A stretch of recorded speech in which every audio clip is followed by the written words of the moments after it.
Off we go. Hello, ladies and gentlemen. Thank you very much for being with us here in this tent to continue our roundtables at this event.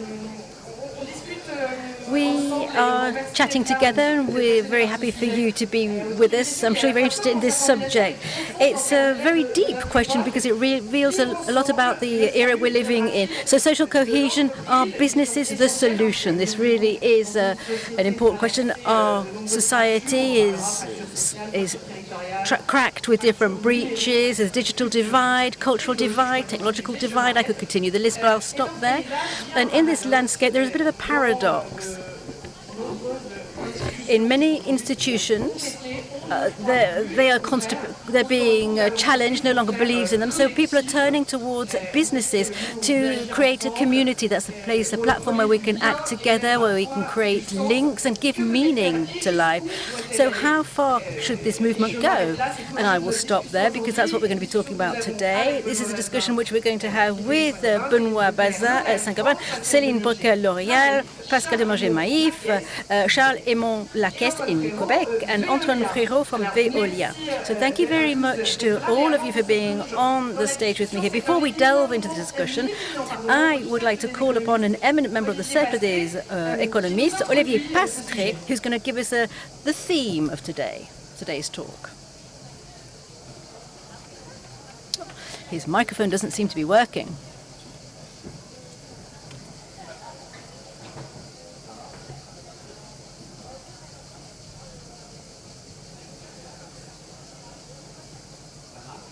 Can you hear me now? Hello, ladies and gentlemen. I'm delighted to be with you. It's going to be a hot debate.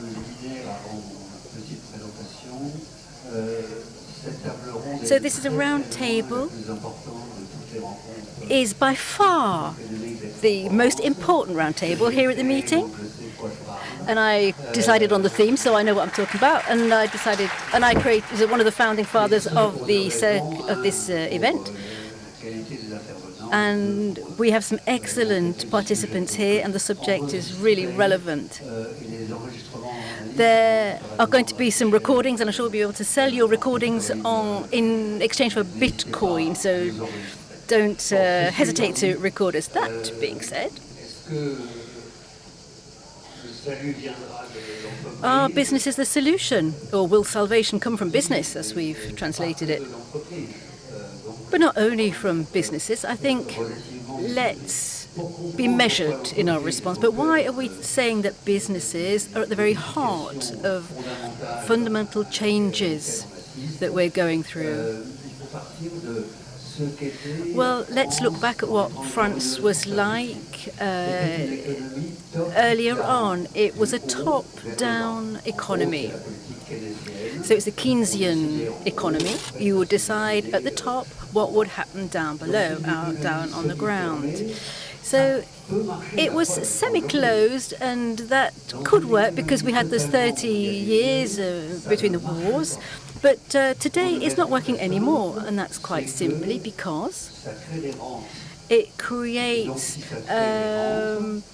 annuities. And when you have a revenue, which is an annuity, it's very unequal. So that top-down methodology, which sadly it remains still in the mindset of the people who rule the country, that system is completely inappropriate today. The bottom-up approach is better today.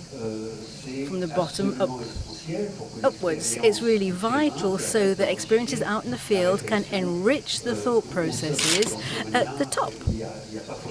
And so that's very, very clear. The fact of being bottom-up is one factor, but it's not enough. You have to have businesses that have a mission or they are properly equipped. We can talk about different businesses with a mission, of course, but they have to have a soul. They need to have a soul, and they can't be dictated. Their actions must not be decided simply by their quarterly results. If you're in the industry, you can't invest in the long term if the deadline is your quarterly results. Of course, you have to take them into consideration, but this is something which can lead you to make the wrong choices. So this roundtable is going to come up with some suggestions. That's what we're all about here at the Rencontre. I've got 3 suggestions or 3 avenues for exploration. First, to develop mutualism and cooperation. I've got 2 people sitting up here on the stage with me who are specialists in that. It's absolutely evident to me. Mutualism is bottom up. It's being not obsessed with profits. It's a soul and it's a voice. These are factors which are perfectly suited to the crisis. So this is an imperative rule. And this is one of my proposals that's on the table. There are people better placed than I to talk about that. Secondly, employee participation. So it's kind of involving the employees in kind of as shareholders, if you like. And that is so vital. The third proposal, and I'll come back to that right at the very end, we really have to reinforce the intermediary institutions. President Macron has been rubbish at that, our French president. He's been absolutely rock bottom at that. We really need to reinforce these trade unions and the associations and all other mediating institutions. I'm going to make a proposal later on which makes it obligatory to become a member of a trade union, financed by the state, because it's useful in social dialogue. So thank you very much. Big hugs and work well. Thank you very much, Olivier Pastre. You've given us a lot of food for thought there. We'll be talking about these things. So, Benoît Bazin, let me ask you, first of all, as I said earlier on, you work for an industrial company, Saint-Gobain, and that's a place where it is said that people come together to form a community in very concrete terms, in action, which you carry out. So, what have businesses held on to that other institutions seem to have lost, such as politicians, etc.? How come a business still knows how to bind a community together?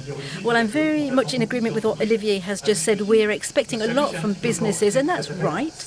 But I work for Saint-Gobain, but we're not all saintly. We aren't responsible for the salvation of everybody's souls. There are some limits. On a more serious note, I'm going to talk about 2 things, some concrete actions which we're implementing, and also a federating framework. So in concrete terms, in an industrial group such as ours, present in 80 countries, over 72,000 employees, what do we do collectively every day? First of all, we are anchored in our regions. In France, we've got 90 factories. In the States, over 100. We've got in India as well. We've got, and that binds us to the local fabric. We are concrete places where diversity and we have a mixed culture. We see ourselves in a business and we get people to work together who would not meet if they did not work for us. So we have to organize social dialogue, but there are some rules for social cohesion. We have some behavioral rules, for example. We have to respect individuals. We have to express solidarity. These are rules for social cohesion that we implement, and the business is responsible for that. So we have different timelines, different backgrounds in terms of nationality, religion, training, qualifications, and we create something which is good for social cohesion. Work is a way people can feel fulfilled, and our business, any firm, can enable its employees to have training, for example, and to blossom. That's added value. So our employees hold 8% of our capital. And if I take a step back and look internationally at Saint-Gobain, we also do this internationally speaking. Very often in a meeting, we have Indians, Chinese, Brazilians, Canadians, Americans, and they're all there to act within the group. Of course, there are some geographical differences, but social cohesion enables us to survive, and we can have some actions, everyday actions that we deploy. So if I take a step back and look at the federating framework, it's It's our reason for existing at Saint-Gobain. And it's very, very important because it gives us a view, a vision, it gives us a long-term perspective, it gives meaning. And it means that we can commit to acting together. So on a day-to-day basis, we have all of this. And also we have a collective long-term view. We've been in existence for over 360 years. So we've got a collective history and a narrative which enables us to construct sustainably. We want to do sustainable construction. We manufacture things. We set them up and we renovate buildings. So it's really important. It's very concrete. It's tangible. It's in the long term. And it's recognized by the French, if you look at the surveys in terms of credibility of different businesses of any name, because they are investing, etc., they can take decisions, they've got human and financial resources. I think businesses can contribute. They've got their own tools, they can enrich those tools, and they can contribute to social cohesion and perhaps take society towards a better world.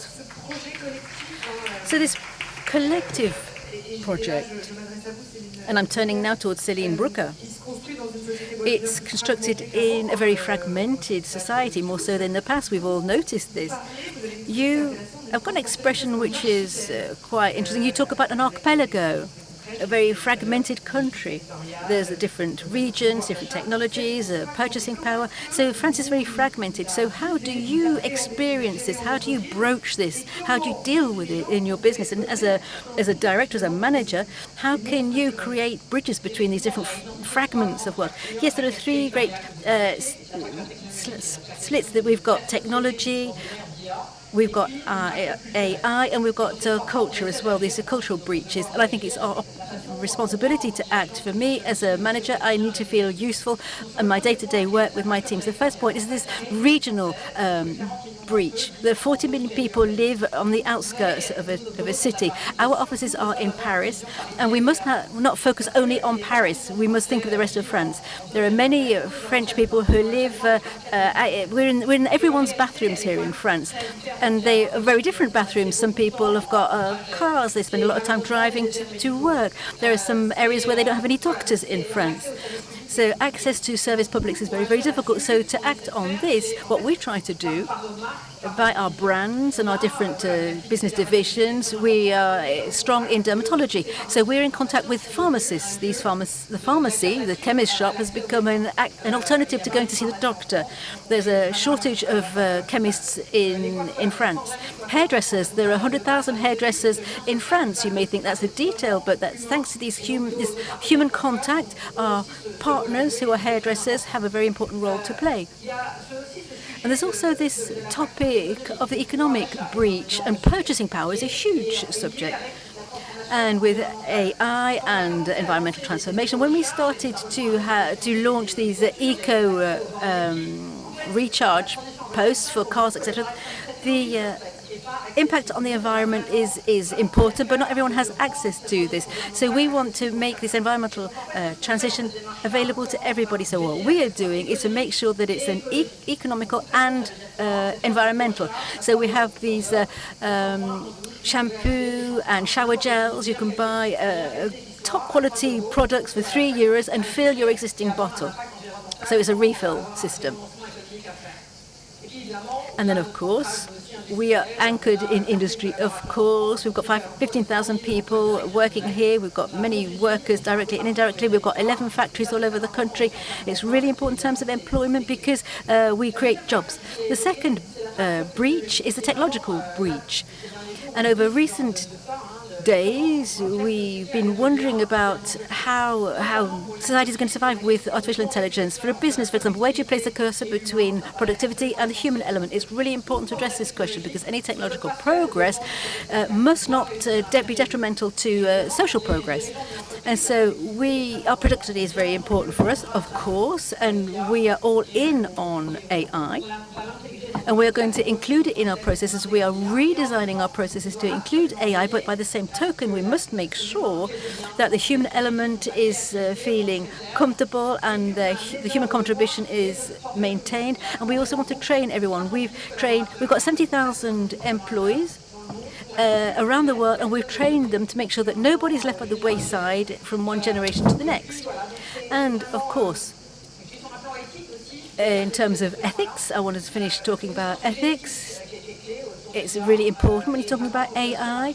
And we have taken the decision not to use human representation generated by AI outside to talk about the advantages of our products. So this balance between human beings and AI and productivity and the technological challenge, it's very, very important. We have a key role to play here to make sure that we do not create yet a further breach, another technological breach, which will be detrimental to humans. And perhaps I can come back again in a few minutes if there's enough time. Pascal de Murger. So since the beginning of our roundtable, we've said that businesses can do a lot, but they can't do everything. So you are our politician here on stage today. So the question of living today together, social cohesion, I'm going to ask you as the head of a business. Is this social cohesion question not a question that we should also put before politicians? They should shoulder this to make sure that what you're doing as businesses makes sense. Of course, I'm in 100% agreement with what you said. Today, and I can regret this, we are in a situation whereby businesses are the adults in the room. It's the same in terms of politics, for example. Of course, these situation is dramatic. I'm not going to describe all of the emergency situations. There's the climate, of course. There's technology. Of course, the AI is going to revolutionize civilization. There's geopolitics too. We've got war on our doorstep. And there's this economic emergency pressure from China and the United States, which is increasing. And given this emergency, well, there's a combination of impotency. We're powerless. Nothing seems to be happening. And at the end of a lot of efforts, we can reach some kind of agreements. But then we've got this presidential conflict, which is the most serious campaign, the most important campaign here in France, in the Fifth Republic, this presidential campaign. But I don't think people are taking it seriously. We've got a new candidate every day of the week. We've got radicalization in the different political speeches, and it's verging on the ridiculous. And there's a total lack of ability to find any compromises or agreements. So yes, in this context, business is obliged to be the adult in the room. And on this question of social cohesion, I think there are two roles to be played. Of course, businesses can't take up all of the roles, but it must take on its appropriate roles. First of all, in-house. It's got an in-house role. That, of course, means proper management.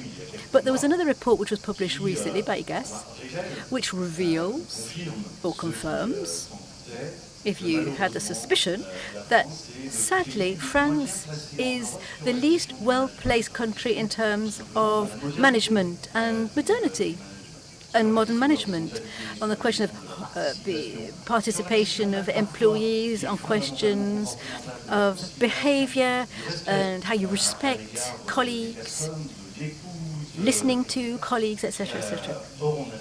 However, we have seen that Thomas Coutreau, a university lecturer, has carried out some work about studying in businesses. Am I respected? Am I not? Do people pay attention to me? Do I or do I not have any room for maneuver in my work? And in terms of political behavior, and with the National Front vote, with a high correlation between what's happening in businesses and what's happening in the political arena. So yes, business has a role to play. Businesses have a role to play also in the claims that it can stake through organizing the company heads. I'm at the head of an organization of big bosses here in France. We're very progressive. There are all kinds of businesses included in this federation, and some are represented here on this stage. When I see the claims that big bosses are making on the eve of a presidential election, given that there's so much social unrest, when populism is mounting, where the very fabric of And the feeling of belonging to a nation is being torn to shreds when I hear these claims that are being made, where you've got getting rid of all different advantages, getting rid of company tax, getting rid of 30 or 50 billion euros of company contributions, etc. I'm saying to myself, well, goodness me, red light, warning, warning. We first of all have to protect social cohesion. We have to protect whatever harmony we have in our society. There is not going to be any business sector that can survive in chaos. We really have to get rid of chaos. And it doesn't federate either. So you're saying that businesses are the adults in the room. Let me turn to you. Now, if a business has to be credible in that kind of role as the adult in the room, the business has to give proof of how useful they are. So what, in your opinion, is the type of proof that a business can come up with to show that it is very vital to social cohesion? In concrete terms. So what takes us from words to action? Hello, ladies and gentlemen, first and foremost. Indeed, for a business to contribute to social cohesion, that business has to be useful, and it has to seem to be useful, it has to be perceived as being useful to a large number of people. And those to whom it is useful are first and foremost those who work with it or for it, who take risks with the business, and there are many. There are, of course, the shareholders, but there are the clients also, the employees, the suppliers, the regions, the future generations, the planet itself. There are many parties who have expectations from businesses, who feel that the business can be useful, so as long as it's proving that it's being useful. So how can we provide proof that we're being useful? First of all, you have to identify all of the different major audiences for an enterprise, those who are committed with the business, the stakeholders. We have to identify what they're expecting for when they become a stakeholder. What are their expectations? Sometimes their interests can be contradictory at some moments in time, but as long as they get together and they commit to the business, that means that they can't do it on their own. So there's a link, a solidarity bond between them. They're all working, we're all rowing in the same boat. And then you've got indicators which reveal what different interests are and how they're performing. So when we talk about social and environmental responsibility, the head of a business, when he or she presents his quarterly results, they don't say, do you imagine the financial responsibility at our shoulder?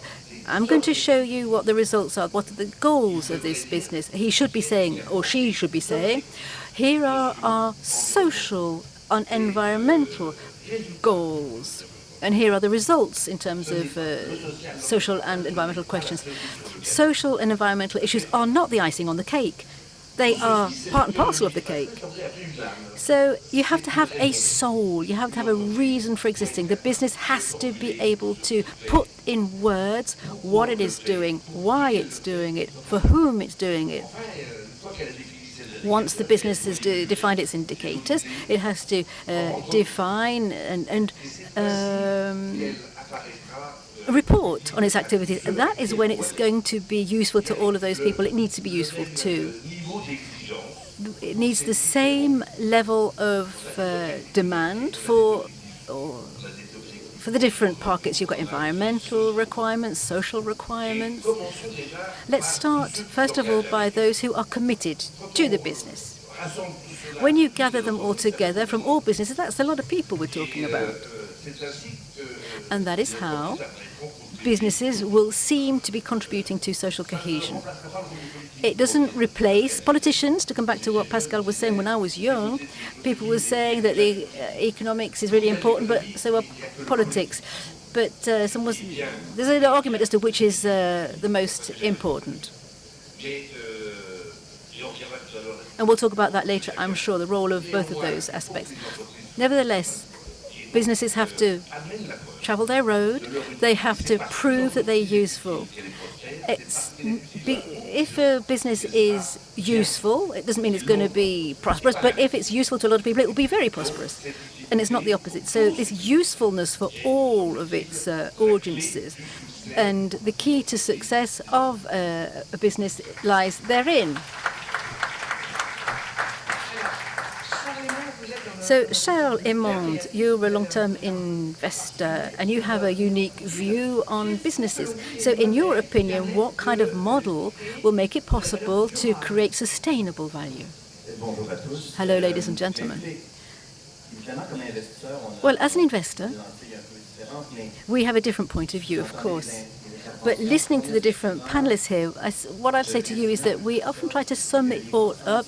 The social cohesion question is the need, or the challenge, in fact, over coming years, is to combine performance with progress, economic performance with social progress in its largest definition.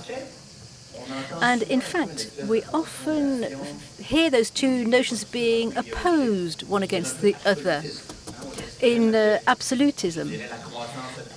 Growth at all costs. It's like being out in the far west. What we often forget, but which has a cost on the environment, on society, which is not taken into account. And that is a really important factor in the cohesion. On the other hand, on the other side, you need there is an absolute system which is too focused on distribution, regulations, which is an inhibitor. It is inhibiting innovation and entrepreneurship. And those things are necessary if you want to create wealth. So coming back to your question, are businesses the solution? And businesses, are they the adult in the room? Well, I would say that business has a greater role today than in the past. But it's not, businesses can't do everything on their own. They're not the only solution. And what we are seeing is that businesses which have been investors in the past, those businesses which are going to burn and frazzle, who are going to burn their social license, who are going to be less effective.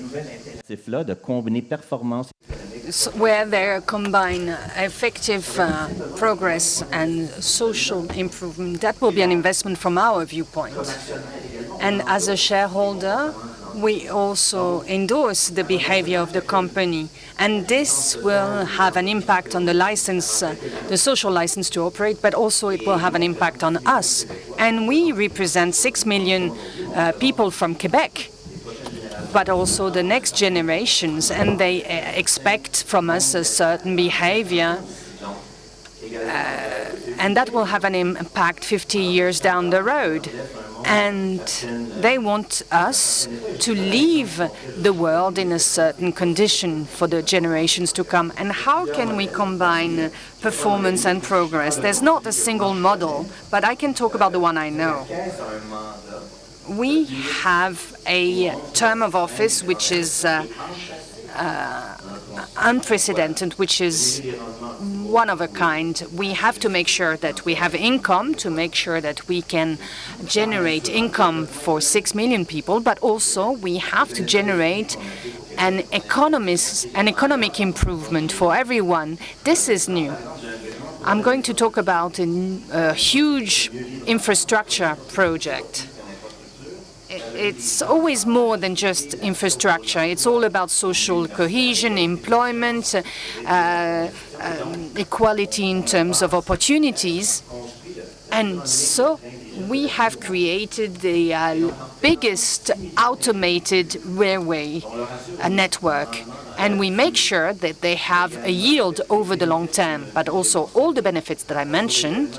With that, we reduce GHGs.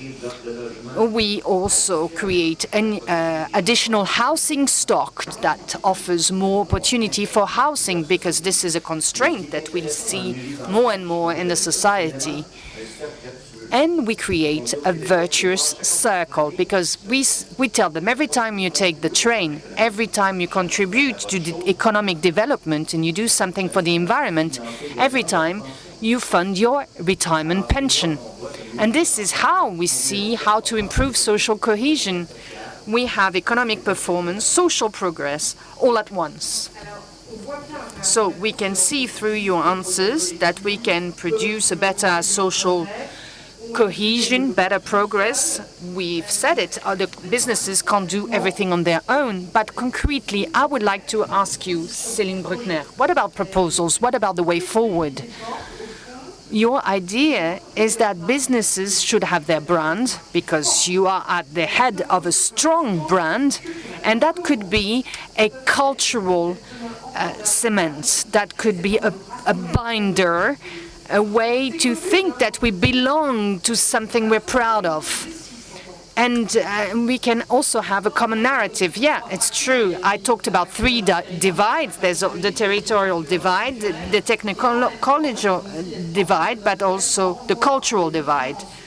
When we see the Olympic Games viewership, it was more than 20 million French people that looked at, that watched the opening ceremony, the last match with France. It was actually 14 million French people that watched the game, the football game.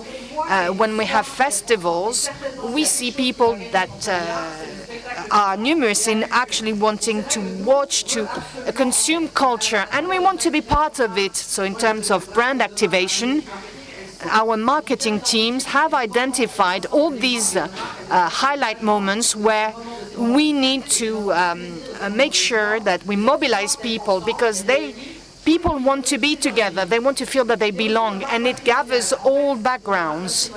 We also have a legacy, a heritage brand, and it goes beyond all the generations. All generations are mobilized. We have celebrated the Cadmium brand, you know, all of you know it, and also Ambre Solaire. It's 90 years old, and it gave rise to paid leave.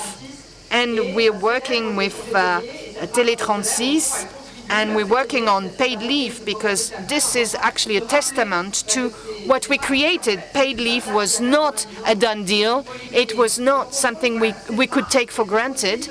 And brands can create that, can transmit something, values, pleasure. And then also I would like to talk about something else, another activation we're very proud of. We've done a collaboration with Emmaüs in the different rural areas to help those that are underprivileged. Because it's important to boost self-confidence. It may be nothing, but it's important to have one's dignity, hygiene. And so we created solidarity, beauty and hygiene areas. We are going to have a brand new one in Lyon, in the area of Lyon. We want to facilitate access to cosmetics and hygiene products, because dignity goes through this as well.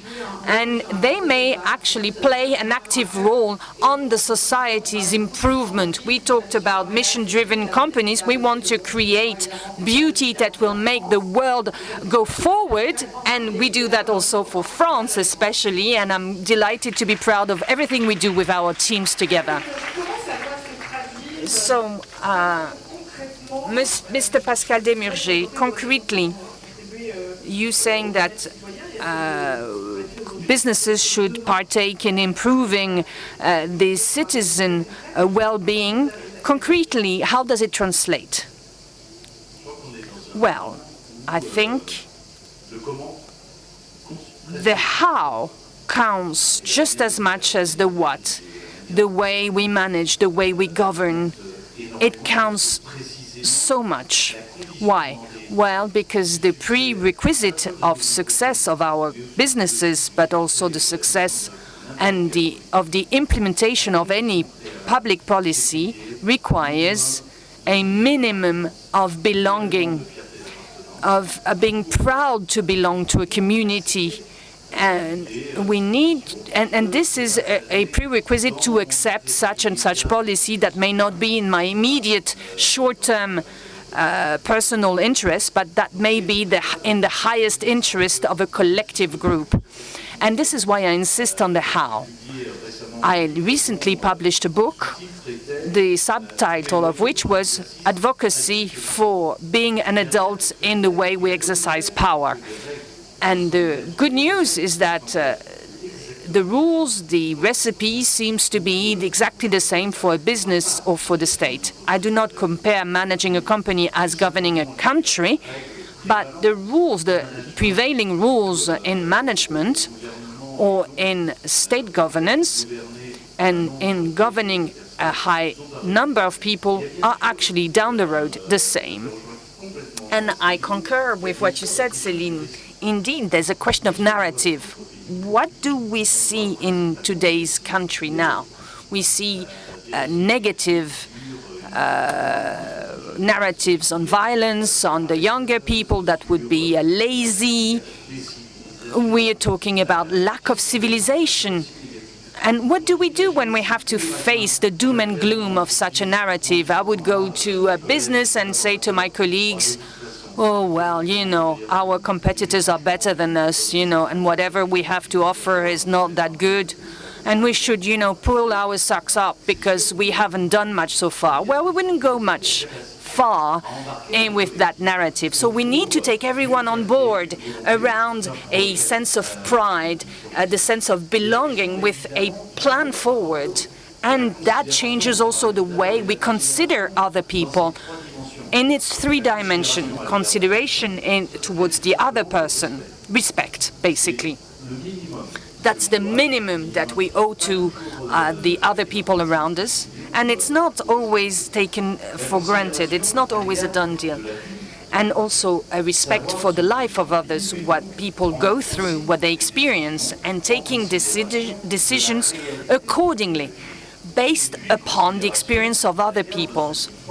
And thinking about what they think, what is their experience, what are their thoughts, what is their vision of the situation, depending upon where they are. And that's what we call participation. In the businesses, we call that horizontality. And in the state, we talk about a participatory approach. How can we co-build a decision-making process for public policies? And I believe that if we start setting this up, and this has been the case in a lot of businesses and those that are represented here, this is obvious, but it's not the case yet everywhere, but it's been much more mainstream in the business world rather than in the public world. It is essential if we want to have to rekindle social cohesion, and that's better than any kind of public policy. To go even further, we talked about politics, even if he's not with us, this has been mentioned. What should we do at the national level, European level, to make sure that social cohesion could really rest on values, on a common narrative, as you mentioned earlier? I think it's important not to pit one universe against another.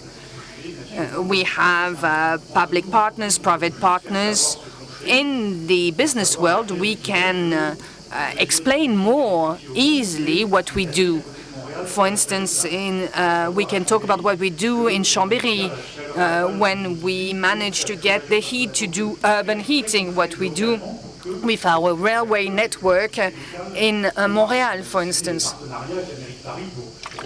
We have forged partnerships to make sure that our windows would have a better thermal insulation. The aim is more to try to foster a partnership to show that we can work together rather than being at loggerheads. For a long time in Europe, we had peace for 80 years. So now, in which situation are we? What kind of capitalism we want? What kind of responsible capitalism do we want for the long term? How can we exit the green transition dialogue to try to foster a social cohesion, to have better competitiveness within the business world? So on the European level, we have a lot of things to do in terms of social model, to try to place the human being at the heart of the business world. There's a lot of work to do at the European level in terms of narratives. Beyond peace, beyond the euro, if there's a real, genuine European market, we have to foster values. And salvation will not come only from businesses, but it is necessary to engage businesses on that point. In the business world, we always try to find short-term, mid-term, long-term compromises, and human is very important. We can act on the way, on climate, on training, on many things. We can move forward with a lot of partners in a concrete manner, and it's the European businesses that made Europe what it is. And so they have an important message to convey, to try to battle against the competition with the Chinese, with the US, and so on. We can create a beautiful universe of values and of economic power. So, as for you, Antoine, when we talk about the role of businesses, we have to organize ourselves. And the question is how? You mentioned it earlier. How can we pretend to a better social cohesion when we continue to measure the success of a company just only at the light of its financial results and profits? As I said earlier, we shouldn't do it only with that, with those KPIs. How should we do it then? Well, we have to establish another performance system whereby the business will say what it wants to do. It needs to express it publicly, and it needs to say what it wants to do and how, with a system of a pluralistic KPI system, because there are at least 4 or 5 indicators that we can establish. We can measure ourselves in this way, and the company needs to accept being assessed based on all these KPIs with the same requirements, by being just as demanding. So they can be short-term, mid-term, and less long-term horizons, but it needs to accept being assessed on all these KPIs and also to be rewarded for the same system. So variable remuneration must be built on all these KPIs, and the brunt of the bonus shouldn't be dedicated only, or shouldn't be only profit-driven. And we should take into account other stakeholders, other systems, other filters, because success is multi-pronged. What is the governance body of a company? We think about the general meeting of shareholders. It's one single stakeholder. It's not many stakeholders. Sometimes we talk about the executive committee, but that's only one. So what is the governance body that could really represent many stakeholders, many interests? Well, I would say the board of directors. And I think, indeed, that it is very useful for companies that the board of directors should reflect this plurality of stakeholders. Let's take Veolia, for example. We have at least 3 stakeholders: shareholders, employees, and customers. And then there are specific features. In Veolia, the nature protection organizations are important for the company, and they are an important stakeholder. In other boards, if we can reflect this sensitivity, the expectations that are alive today, protection of the environment is one of them, that could be really useful, that it could be useful for all other boards to have someone sitting at the table that can speak about the protection of the environment, so that shareholders, employees, everyone can remind us of the importance of the protection of the environment. And we need to build a concerted action that would be more balanced and more harmonious. So we need a multi-pronged approach with a multi-pronged governance body within a board of directors that would reflect this. Okay, this is on record. So we, of course, down the road, we have to think about the long-term vision. Can we have a long-term vision if we have only a short-term vision? And should you say no, how can we make sure that long-term criteria we're talking about, social quality and so on, how can we make sure that these criteria can actually weigh upon economic decisions? You're right. Well, in a nutshell, my answer would be no. But if we were to elaborate, I would say that over the long term, we need to have a long-term prospect, and it should be our golden reference. The companies should look for long-term prospects in the way they manage their operations. And we have look at the exodus of public procurement markets. We have to submit termly reports, reports for every 12 weeks. And if we look at the trends over the last years, companies are remaining on the private market for a longer term. They don't want to be listed. The IPO usually occurs after 12 years and not 7 or 8 years. If we look at these private companies, if they remain for longer term private companies, then they manage to have a better governance. If we look at the public companies, their number has been reduced by half over 30 years. And we, as private investors, we've actually seen that. We see that the private equity investments have multiplied by 70-fold. As if we compare with 2020, companies are looking for a new balance in the way they can strike the right balance because they can be their own regulators. They want to change this submission of reports all the time because this creates a lot of constraints and that reduces the prospects, and they want to have a longer perspective. And we've seen that in the companies already. And it's not so complex. It's not so difficult to take on board. If I talk about my own company, what we did was we wanted to set long-term objectives in terms of sustainable investment and development, and that actually has an impact on the way we pay our employees. Well, there are both targets. We can have targets. We need to have 400 billion in terms of climate-related actions.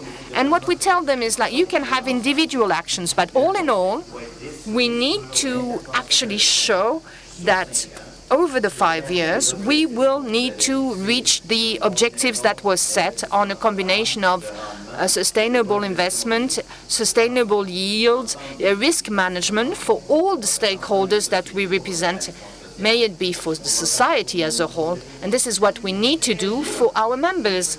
Well, that prompts a reaction from you. Indeed, maybe no model is the silver bullet, but fundamentally, a business works for its performance over the long term. And it is indispensable to think about our vision, about the company's vision in the short, mid, and long term. So we need also to think about climate change, but also performance. And we are in a world which is highly competitive. A better social requires to answer the question, how can we manage to combine good governance everywhere? Let's take the example of schools. The heat wave sends all the pupils back home, and the companies know how to renovate. With Saint-Gobain, we know how to reduce temperature in schools. If there's no public investment, maybe we should have public-private partnerships so that we can improve investments in schools from the private world. The companies have economic power by nature. We've seen it with all the governance bodies, with the NGOs, with everything. We have the means and we act and we move forward. And what is missing right now is understanding how we can work together to move forward faster.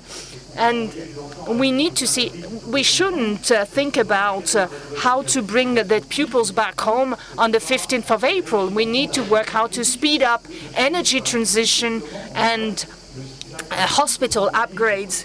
We have to stop, we have to discontinue the political short-term horizon, because the companies have this longer-term vision, and this is why public-private partnerships are actually the way to go forward. It's what we see with Saint-Gobain. We actually have a 50-year vision, or even longer, and the long term is our motto. And it's rather with the other stakeholders that we should engage into a long-term vision. We can talk about it for hours, but I'm told that we only have 5 hours left, which is quite a source of frustration for all of us.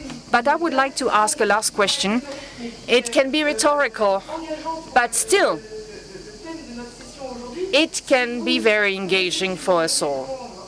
If you were to take one single decision, one single commitment in all the businesses that you are managing to reinforce social cohesion, what would it be?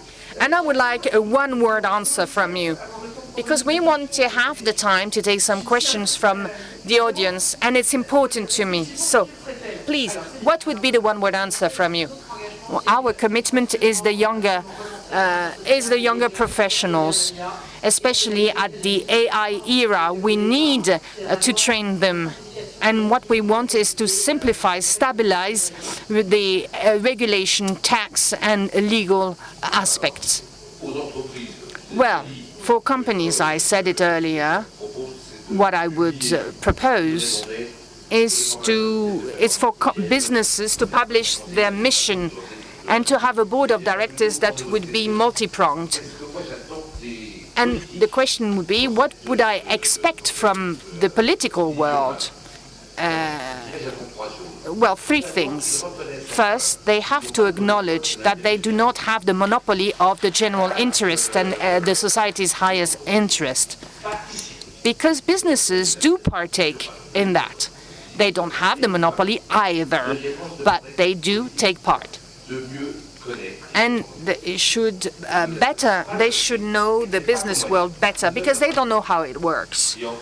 And last, I would ask them to set a framework to steer the economy, to have an economic framework, not to feel the framework, but to set it, because it's up to the businesses to feel it. But maybe they can ask each business to publish their raison d'être, their mission, and to submit reports, and not to interfere with its performance, with the mission that they decided to get, and not to interfere with the multi-pronged governance model, but to make sure that they decide to have a mission and to report about it.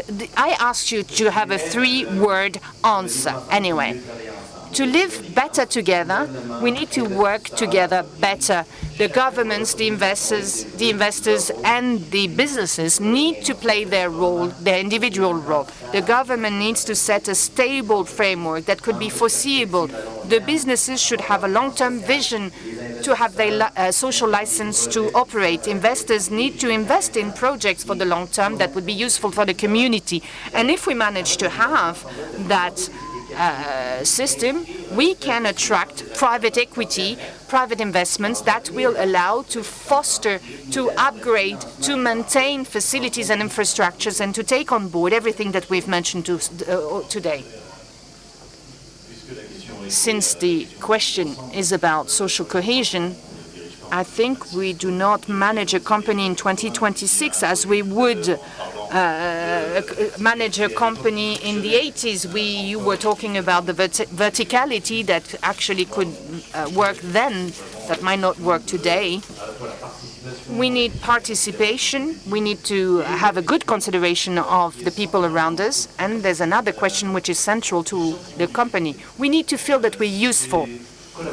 If the employees of a company, and I think this is something that we can scale up at the level of the nation in general, we need to make sure that we're useful and that every co-worker can actually perform a high-quality job. Then we can foster social cohesion. So we'll have a conclusion now.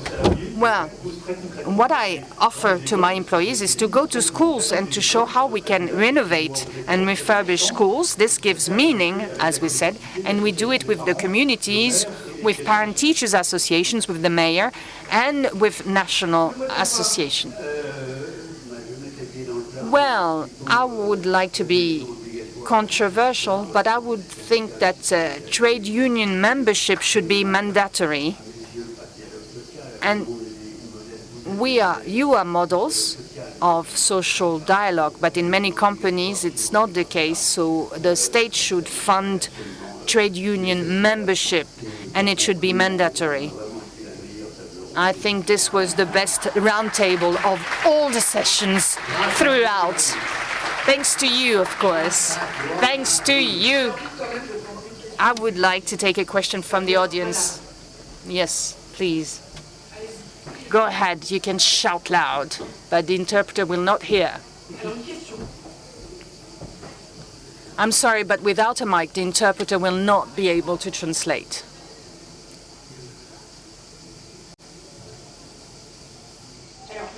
My question is very down to earth because we have renowned panelists. Can you talk about one concrete measure that would reflect social cohesion? You've talked about the cultural divide and the generation divide. I would like one measure that could really reflect social cohesion improvement. Well, we talked about the climate change and how to battle against climate. And this is how we manage to engage everyone worldwide in our company. A company is not only employees, it's customers, suppliers, future generations, borrowers, investors. So social cohesion requires to bring everyone together so they have a reason to collaborate, to commit for the company. And this is what I mentioned by saying a multi-pronged approach. This will propel solidarity. Last Tuesday, it was the Citizen Day, and all our employees worked with NGOs, associations, to contribute to these associations. A concrete measure, among so many others, in the realm of insurance and society. AI, of course, is a disruptive power, but it concerns the future of every employee, so they need to work on this, and we need to have symposium together and take on board all their reflections on the rollout conditions of AI within the company, and to talk about concrete examples on how we can roll it out and phase it in. Well, we've done it for 60 years, concrete measures. We've done it to have and foster social cohesion. Thank you.